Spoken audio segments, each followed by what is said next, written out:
vocês estão ouvindo?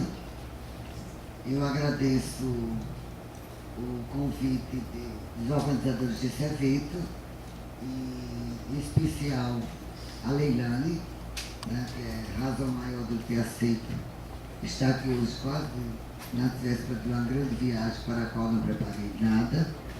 E quero dizer que é uma alegria muito grande estar com dois colegas, um que admiro de perto há mais tempo, Fred, e o outro que conheci hoje e admiro de muito tempo, sem nunca ter visto pessoalmente, Siddhartha.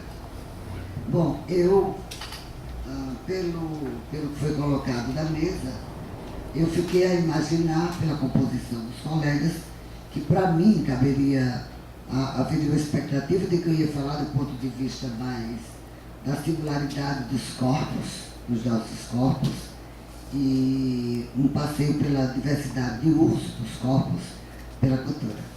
Eu gostaria de dizer que eu não vou fazer isso e vou preferir trabalhar no diapasão de diluir os nossos corpos. Há um texto extremamente forte e bonito de Edgar Carvalho, que se chama Diálogos do Corpo. Seria uma boa chave para trabalhar essa temática do ponto de vista do corpo como nosso suporte de ser e pensar. O texto de Edgar é muito elucidativo e diz que, lamentavelmente, corpo e mente, corpo e pensamento, corpo e imagem constituem obstáculos para as narrativas da ciência. Ao priorizarem as relações sociais como foco analítico, as ditas humanidades esquecem-se que os sentidos, os sentimentos, as linguagens corporais integram e delimitam o mundo da vida. Creditado ao paradigma cartesiano, essa dualidade corpo e mente impede uma omnisciência, isto é, um diferencial da humanização, que é posta hoje em prática nos dias atuais. O texto de Edgar Carvalho vai trabalhar em cima das ideias do Michel Serres, o filósofo Michel Serres, que tem um livro talvez seminal para compreender a forma de movimento dos corpos, que se chama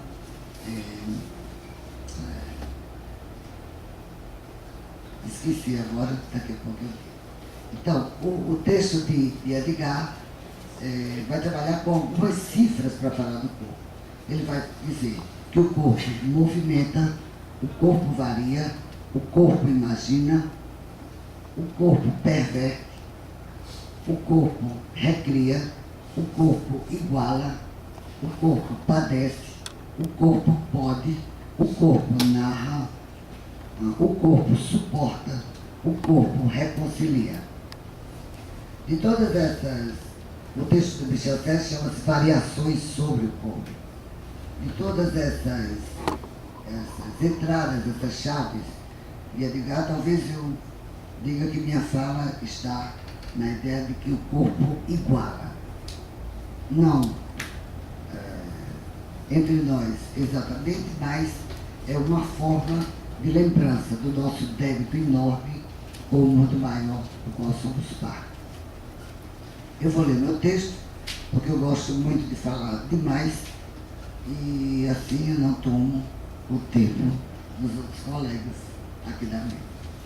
Eu vou começar dizendo que, lembrando que foi Freud quem assumiu a lúcida tarefa de anunciar 3 mudanças paradigmáticas na nossa concepção de mundo e de nossos próprios corpos.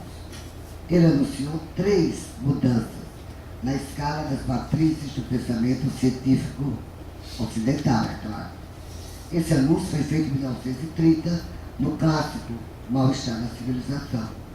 Freud disse que nós sofremos de 3 abalos sísmicos quando descobrimos que a Terra não era o centro do universo, que não viemos do mesmo, mas do outro, e que, por fim, não somos o Senhor absoluto do nosso próprio corpo, na nossa própria casa. O que Freud chama de 3 feridas narcísicas, porque apunhala a nossa forma excêntrica de ser, corresponde, na ciência, à substituição da teoria geocêntrica pela teoria heliocêntrica, corresponde às formulações da biologia evolucionista, que argumentam a nossa descendência dos macacos chamados inferiores, e, por fim, corresponde à descoberta de um inconsciente, um não lugar misterioso e difuso que comanda em grande parte nossas ações e nossos desejos. A astrofísica de Copérnico e Galileu, a biologia de Charles Darwin e a psicanálise de Freud inauguram, penso eu, as bases de organização de um novo conhecimento que destitui a Terra e o homem de suas respectivas centralidades e autonomias consagradas pelos primórdios das ciências do século XVII, chamadas ciências modernas. Como se fosse para abrir uma 4ª ferida narcísica, nós sabemos agora que nós somos poeira de estrelas, pó de estrelas. Mesmo que o padrão de organização da espécie humana apresente uma configuração absolutamente singular, original, inaugural. Nós somos uma emergência. Somos simultaneamente filhos do universo e estranhos ao universo. Somos filhos do cosmos e órfãos do cosmos.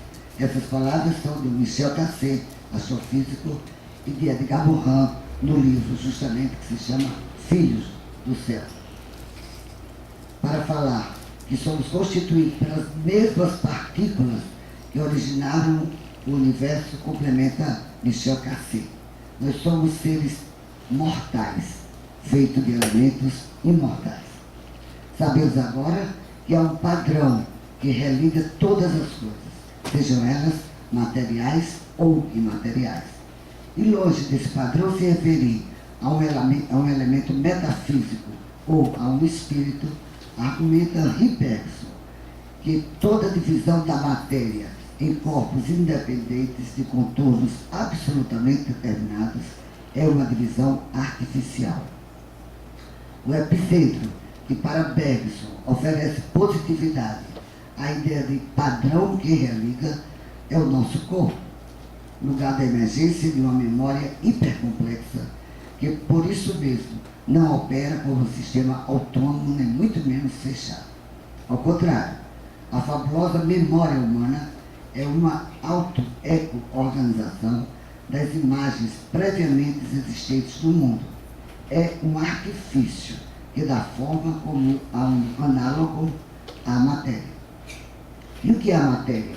Para Bergson, diz ele, chama de matéria o conjunto de imagens e de percepção da matéria. Essas imagens sendo relacionadas à ação possível de uma certa imagem determinada num corpo. Para Bergson, há leis constantes, a que ele chama leis da natureza, uma espécie de dinâmica cósmica da qual é impossível escapar. Trata-se de contingências que nos antecedem na história da matéria, das quais nós não podemos nos abstrair, porque tais contingências e tais dinâmicas extra ou meta-humana nos constituem a todos, justamente como corpos. Escutemos o que o Bergson diz sobre os objetos, ou, se nós quisermos, sobre o mundo externo a nós. Os objetos que cercam o meu corpo refletem a ação possível do meu corpo sobre eles. Ou seja, se não há sintonia de padrão entre os objetos e o meu corpo, não há nenhuma ação possível. Seja essa ação entendida como movimento, percepção, construção de conceitos ou de representações. Esses fragmentos da ideia do Bergson, que nem de longe esgotam a intricada argumentação dele no livro Matéria e Memória, já expressam um descentramento do homem e do corpo do homem. Se há, pois, o topoi, um lugar, que engendra a memória do sapiens demis, esse topoi se dilui no domínio lato e mesmo difuso da interdependência de padrões que maestram a dinâmica da natureza, da matéria, da vida e do cosmos em sua totalidade inacabada e sempre aberta. Nós somos, portanto, uma emergência. Longe de ser uma figura de retórica, a formulação de Ilia Prigogine, russo-belga, Prêmio Nobel de Química de 1977, não é uma retórica quando o Prigogine anuncia que há uma história cosmológica no interior da qual há uma história da matéria, no interior da qual há uma história da vida, na qual há finalmente a nossa própria história. E aí se encontra o nosso próprio corpo.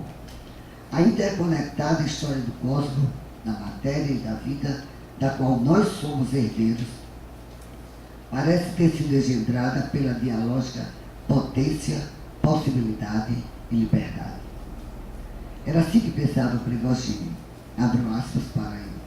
Partículas podem se separar, forjar estrelas, formar planetas e finalmente engendrar a vida.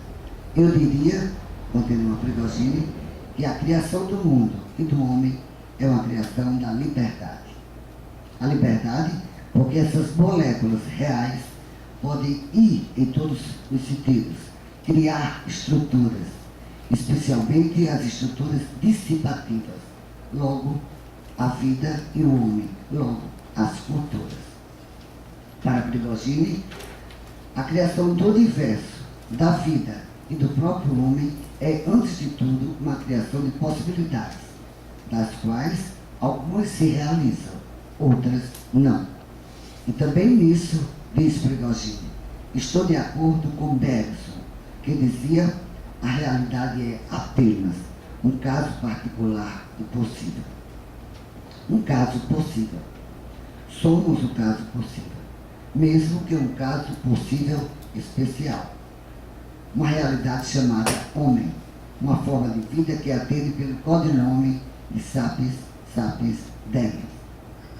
Saber que nós somos pó de estrelas, operar pelo artifício psicanalítico do a posteriori para reconhecer que antes do surgimento da vida e da nossa espécie éramos o improvável, e dizer, como Joel de Rosdet, a metáfora segundo a qual nós somos o táxi, que carregamos o conjunto de bactérias que se deram bem, em nada reduz o projeto bem-sucedido chamado cultura, homem e corpo. Ao contrário, em nenhuma outra realidade possível se operou tanta metamorfose, tanta hibridação original, tanta mestiçagem complexa, tanta bifurcação e tanta criatividade. No entanto, é mister compreender que metamorfose, mestiçagem, hibridação e criatividade são propriedades e dinâmicas da natureza estendida e do cosmos como um todo. Por isso, tais propriedades nos parasitam, nos animam e nos constituem. Em nós, essas propriedades são organizadas de modo hipercomplexo e novo. Abro aspas para o Prigogine.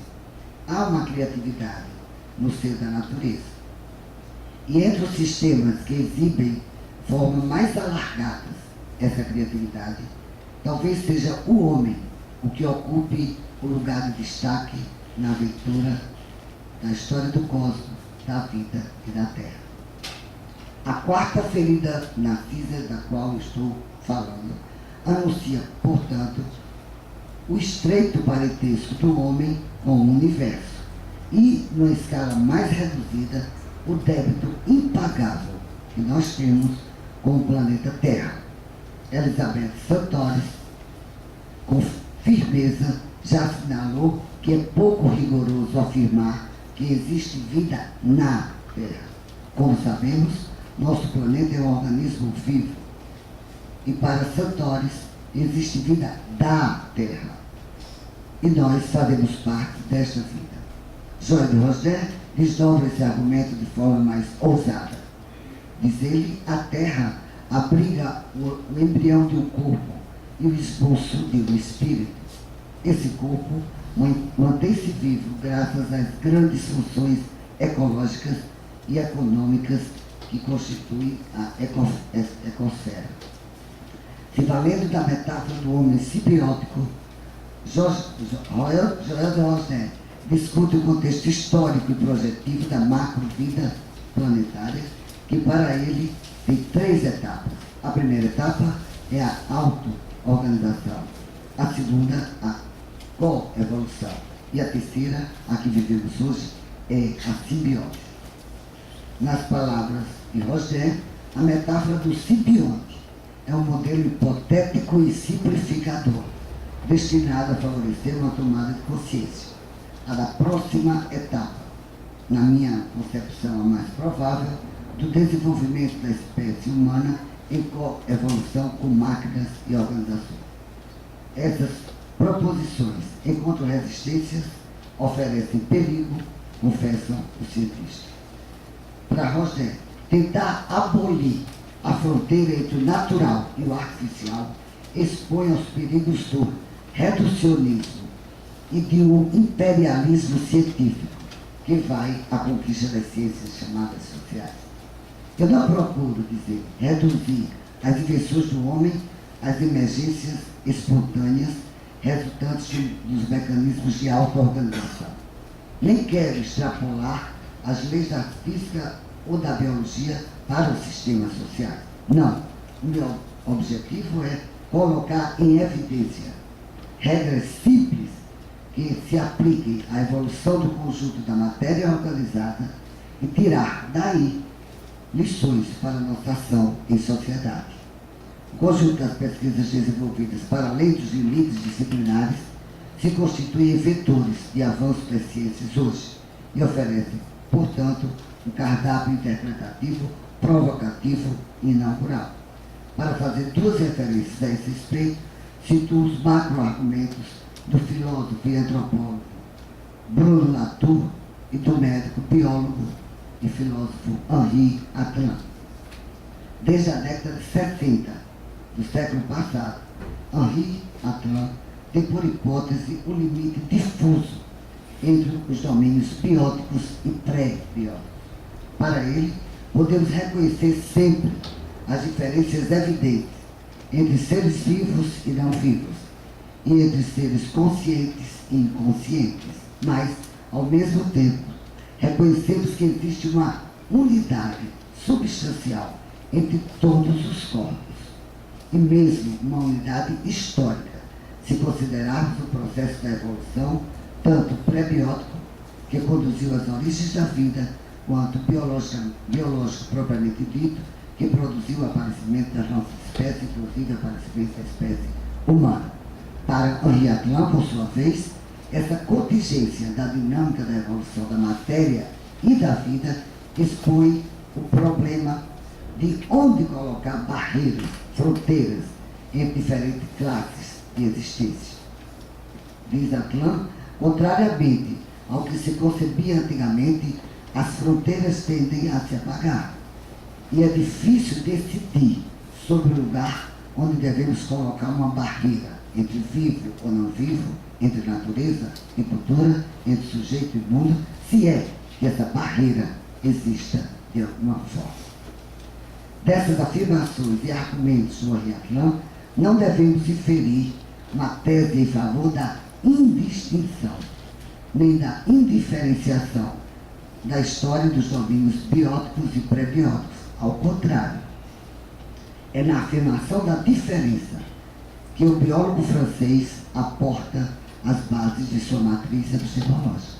Para ele, a diferença de natureza entre uma pedra e um ser humano é evidente, dados os níveis de complexidade diferenciados dessas duas naturezas. A tentação de esquecer essas diferenças pode tomar a forma de um reducionismo materialista clássico. O pensamento e a vida seriam, assim, reduzidos às moléculas. Isto é, de certa forma, exato, mas pelo jogo de interações complexas e de organizações em vários níveis de integração.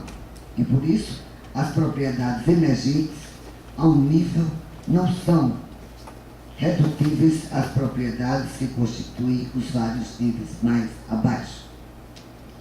Mostrou todo o conceito de auto-organização pelo ruído, Atlan reitera a importância decisiva das interações diferenciais internas aos sistemas complexos. Ele reafirma a emergência como que é da ordem do novo, do acaso e do não previsível, mas sempre probabilisticamente possível. Essa matriz epistemológica, longe de se restringir ao domínio da biologia, permite a Atlan circunstanciar em outros patamares a questão da ética, que para ele decorre da relação indissociável entre determinismo e liberdade. Quanto ao antropólogo e filósofo da ciência Bruno Latour, também a proposição do descentramento do homem e dos corpos e de sua mestiçagem com outros domínios da matéria e da noologia moldam uma nova arquitetura do paradoxo humano. Latour, pelo conceito de híbrido e na concepção de antropologia simétrica, os eixos reitores da sua compreensão da natureza, da cultura e do homem. As coisas do mundo, todas as coisas, da matéria às ideologias, se constituem em coletivos, em híbridos. Falta apenas a ciência chancelar e reconhecer este estatuto. Numa formulação provocativa, Latour pergunta: e onde situar esses coletivos? Na natureza? Na sociedade? Na linguagem? Em Deus? E o humano? Será preciso mergulhá-lo na natureza? Onde está o ser? Como reconhecer a humanidade? A resposta a essa última pergunta é certamente uma chave importante para compreender o pensamento de Bruno Latour. Para ele, o antropos, o homem, esse homem corpóreo do qual nós falamos, se constitui por intercruzamentos das seguintes formas, já hibridadas em si. O homem é, portanto, um nó de uma rede que inclui o tecnomorfismo, o zoomorfismo, o fisiomorfismo, o ideomorfismo, o teomorfismo, o sociomorfismo e o psicomorfismo. É no intercruzamento dessas formas, da ideologia, da physis, da psique, etc., etc., etc., que se constitui um lugar, então, possível de se compreender o que é a humanidade, o corpo e o homem. É a partir dessa mesma percepção de hibridez que modela o homem que o etologista Boris Cyrulnik afirma que o pensamento humano é um ato neuroimaginário. Claude Lévi-Strauss certamente merece destaque no rol desses cientistas mais radicais e mais ousados que anuncia ele próprio a dissolução do homem na natureza. Quase no final do livro, La Pensée, o Pensamento Selvagem, e voltando a Jean-Jacques Rousseau, explicita Claude Lévi-Strauss o sentido que atribui a palavra dissolução. Segundo ele, Rousseau já havia anunciado com pertinência que, abro aspas, quando se quer estudar os homens, é preciso olhar perto de si. Mas, quando se quer compreender e estudar o homem, é preciso aprender a dirigir a vista para mais longe. Mas, para estudar, portanto, é preciso primeiro observar as diferenças para descobrir as propriedades que lhes são universais.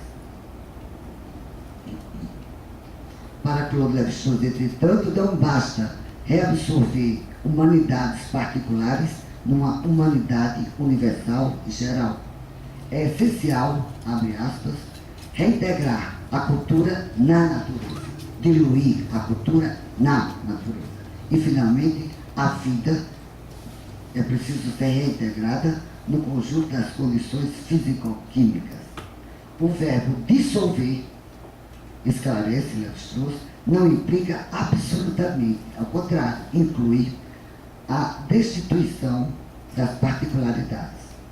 No desdobramento da sua tese, que pelo uso da metáfora ganha uma beleza narrativa incrível, dizendo: a solução de um sólido no líquido modifica o arranjo das moléculas do primeiro. Oferece também, com frequência, um meio eficaz de pô-las, de colocar essas moléculas em evidência, para recuperá-las, se necessário, e para melhor estudá-las em suas propriedades particulares. Uma tal dissolução tem o valor analítico de um operador de método.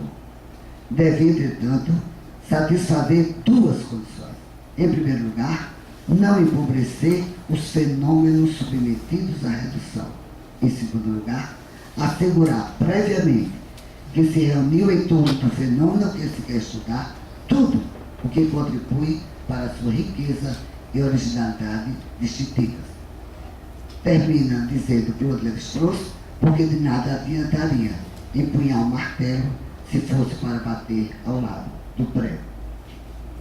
Em entrevista a Boris Vielsan, diante da pergunta que faz de uma forma provocativa para Lévi-Strauss, até que ponto o indivíduo é determinado por fatores biológicos, por fatores sociais ou por outros fatores, ele responde: há tantos determinismos que funcionam em todos os níveis, em níveis ligados à biologia molecular, outros ligados à fisiologia animal e outros ainda que ainda não conhecemos, que o modo como esses fatores se imbricam é de uma complexidade enorme.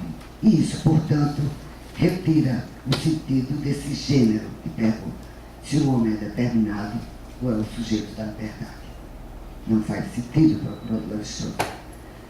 Na mesma entrevista, quando questionado de forma mais direta sobre a liberdade, ele afirma de forma contundente: o estruturalismo implica estarmos em condição de fazer a abstração do indivíduo.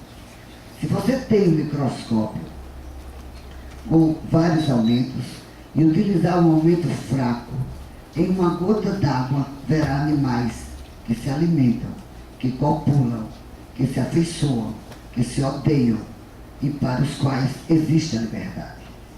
Se você aumenta um pouco mais a lente do microscópio, não verá mais os animais em si, mas verá as moléculas que compõem seus corpos. O tema da liberdade perde, então, sentido. Ele só é aplicável em outro nível da realidade. No livro Pensamento Selvagem, ele é mais incisivo ainda a esse respeito. Abro aspas. Quem começa por instalar-se nas supostas evidências do eu, daí não sai mais. O conhecimento dos homens parece, às vezes, mais fácil aos que se deixam prender na armadilha da identidade pessoal. Mas eles, essas pessoas, se fecham assim a porta, antes da porta do conhecimento do homem. Toda pesquisa etnográfica tem por princípio nas confissões escritas ou inconfessadas. As afirmações, hipóteses, teorias e conjecturas aqui elencadas, sempre refutáveis, como tudo que é da ordem da ciência, nos chega por meio de pesquisa de astrofísicos, cosmólogos, geólogos e biólogos, mas também transversalizam princípios epistemológicos das chamadas ciências humanas e da filosofia, como pode observar Claude Lévi-Strauss e Bruno Latour. Mas, bem vista das coisas, não é somente nos domínios do paradigma científico que essas conjecturas são construídas e formuladas. Nos domínios de uma ciência primeira, também emergem construções maestradas por uma ecologia das ideias.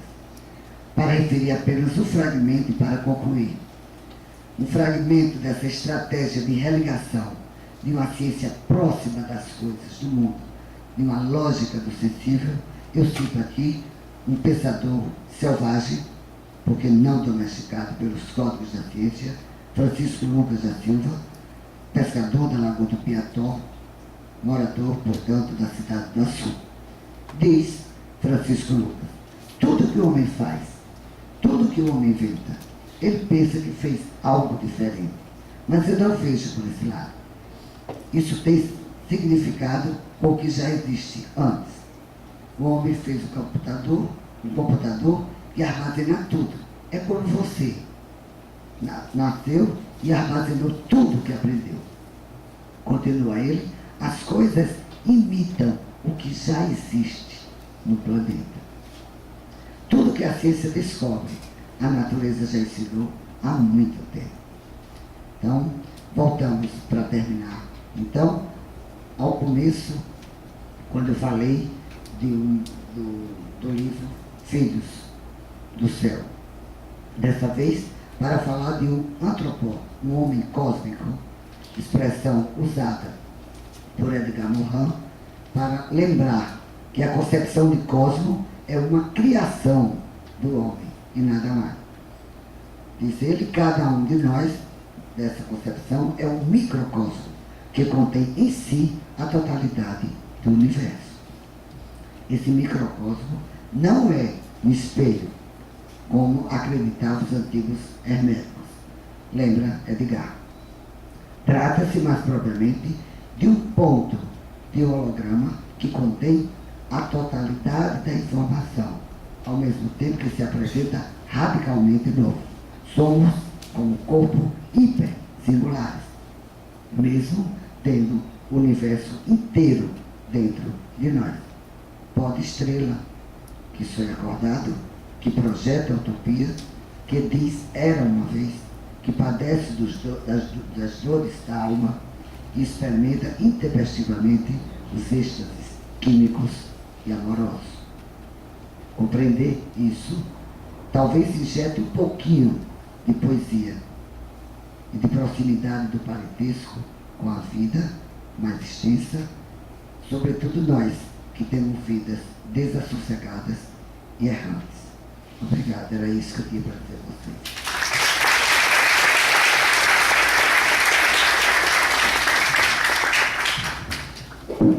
Muito obrigada, Cécia. Dando prosseguimento, professor Oscar.